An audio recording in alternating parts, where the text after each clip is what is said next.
जब पेट भर जाता है तो स्वतः ही पता चल जाता है।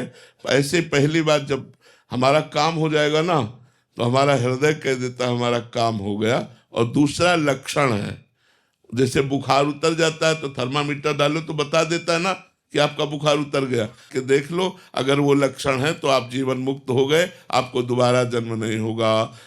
जिसको कभी मान अच्छा नहीं लगता, मोक्ष प्राप्त महापुरुष के लक्षण, उसका अब जन्म नहीं होगा।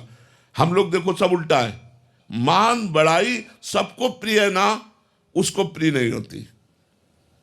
जैसे बढ़िया खीर हो और उसमें संखिया जहर मिला हो और आपको पता हो तो आप खाओगे क्या? आप दूर से कहो ना ना ना। तो सम्मान वो खीर है जिसमें संखिया जहर मिला हुआ है, अभिमान का। जो ही सम्मान स्वीकार किया जाता है तो साधना से नष्ट किया हुआ देहाभिमान भी पुष्ट हो जाता है। इसलिए जो मोक्ष पदाभिलाष, उनका किसी से मोह नहीं होता, निर्लिप्त रहते हैं। एक बार किसी ने उड़िया बाबा से कहा, अच्छा बाबा हम जा रहे हैं, तो बोले हमने बुलाया कब था तुम्हें? बिल्कुल अमोह, निर्मोह।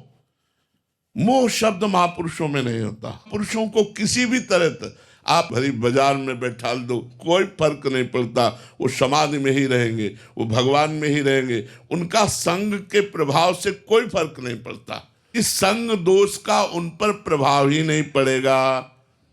अध्यात्म नित्या, क्योंकि वो निरंतर अपने स्वरूप में स्थित रहते हैं। अध्यात्म कहते हैं स्वरूप में, वो अपने आत्मचिंतन में अपने स्वरूप में निरंतर स्थित रहते हैं। विनिवृत्त कामा, वो समस्त कामनाओं का त्याग किए हुए महापुरुष होते, उनमें कोई भी कामना नहीं होती। मान अपमान, निंदा, स्तुति, लाभ हानि, जय पराजय, इन सब में वो समान भाव रखते हैं।